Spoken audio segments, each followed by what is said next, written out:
បងសង្ខាបដូរយកវាសនាឲ្យកូនបាន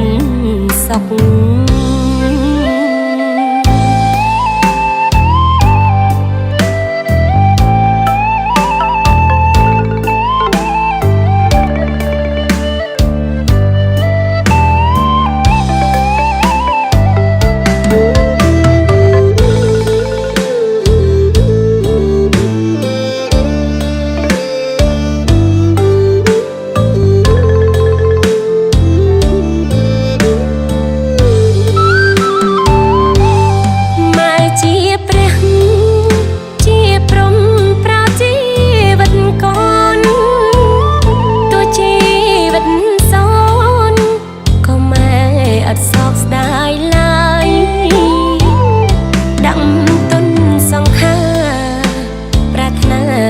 កូនដើរត្រើ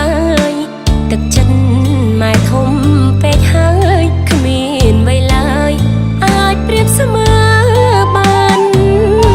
ចិត្តម៉ែជាម្ដាយចំណែករាងកាយម៉ែជាឪពុកម៉ែទ្រាំរែ